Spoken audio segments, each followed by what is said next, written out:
कामचोर बहू। कांता बहन की 2 बहुएं थीं, बड़ी कल्पना और छोटी प्रिया। कल्पना का जैसा नाम वैसा ही काम। सारा दिन कल्पनाओं में रहती, ना कोई काम करती न कोई धाम। अरे कल्पना बहू, जरा अच्छी सी चटनी पीस दे, आज कुछ मजेदार खाने का मन है। पेट में जलन हो जाएगी माँ जी बुढ़ापे में, और वैसे भी मेरा काम करने का वक्त शाम का है, अब प्रिया को ही बोल दो। इतना कहकर कल्पना वहां से चली जाती है। कांता कल्पना के ऐसे रवैये से काफी परेशान रहती हैं। मैं बना देती हूँ माँ चटनी, ऐसा बोलकर प्रिया माँ को चटनी बनाकर प्लेट में खाने को देती है कि तभी वहां कल्पना आ जाती है। अरे वाह चटनी, जरा चक्कर तो देखूं, बड़े दिन हो गए। अरे नहीं बहू, तू तो रहने ही दे चटनी खाना, पेट में जलन हो जाएगी।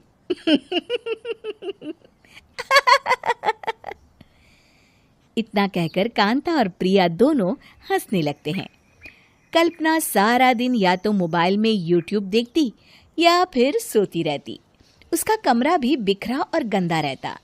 एक दिन कल्पना का पति अशोक उससे कहता है, अरे कल्पना, जानवर भी उस जगह को साफ कर लेता है जहां वो बैठता है, तुम तो इंसान हो, कैसे इतने गंदे कमरे में रह लेती हो? देखो सारा सामान यहाँ वहां बिखरा पड़ा है। ज्यादा अपनी माँ का बोल ना बोलो। हाँ, कमरा तुम्हारा भी तो है, गंदा लग रहा है तो साफ कर लो। पता नहीं तुम्हारे साथ मैं कैसे जिंदगी बिताऊंगा। इतना कहकर अशोक वहां से चला जाता है। कल्पना बस खाना खाने कमरे से बाहर आती और फिर से कमरे में चली जाती। इससे कांता बहन काफी परेशान रहती। एक दिन प्रिया कांता से कहती है, माँ, मैं सारा दिन काम करके थक जाती हूँ, आप कल्पना दीदी से कहिए ना कि सुबह और शाम का काम बांट ले। मैं तो अब सिर्फ एक वक्त का ही काम करूँगी। हाँ। अरे तो वो भी? माँ, मैं देख रहा हूँ भाभी कोई काम नहीं करती। प्रिया सारा दिन घर और रसोई का काम करती है, अब कुछ करो ना माँ। कांता मन में कुछ सोचती है और कल्पना के पास जाती है। कल्पना फोन पर मेकअप करना देख रही होती है। कल्पना, तुम सारा दिन बस मोबाइल देखती हो, घर का कोई काम भी कर लिया करो। प्रिया सारा दिन काम करके थक जाती है। आज से मैंने फैसला किया है, एक वक्त का काम तुम करोगी, सुबह का खाना तुम बनाओगी और रात का प्रिया। आप लोगों ने काम को हवा बना रखा है। अरे पता नहीं थोड़ा सा ज्यादा काम करने में आप लोग घबरा क्यों जाते हैं। और हाँ, बहुत ज्यादा प्रिया की तारीफ मत करिए मेरे सामने, बड़ी बहू तो मैं ही रहूंगी। मैं कुछ नहीं जानती, कल सुबह मुझे वक्त से खाना चाहिए, रसोई में आ जाना, वरना कल से तुझे खाना नहीं मिलेगा।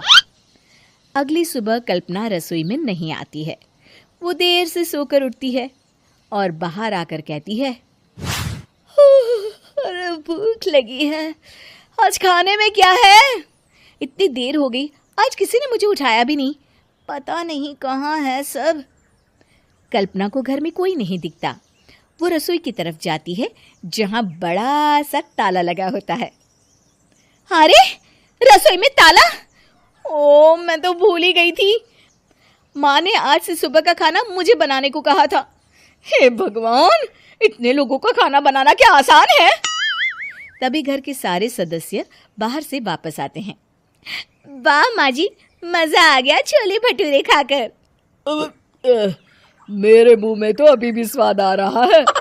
अरे कल्पना, तेरे भरोसे रहते तो हम तो भूखे ही रह जाते। कल्पना को बहुत गुस्सा आ जाता है।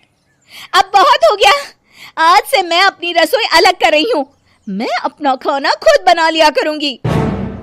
कल्पना अपनी रसोई अलग कर लेती है, पर आए दिन उसका देर से उठना बनाकर खाना पड़ता। पर एक दिन तो हद ही हो गई। माँ, दीदी आज सुबह से कमरे से बाहर नहीं निकली, हमें जाकर देखना चाहिए। सो रही होगी, कामचोर कहीं की, पर तुम कहती हो तो चलो देख लेते हैं उसे। कल्पना कमरे में पेट पकड़कर बैठी होती है।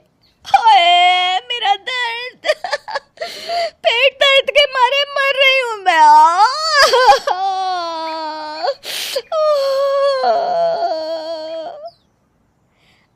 ये क्या हुआ? पेट में दर्द क्यों हो रहा है? डॉक्टर को दिखाया आपने? माँ।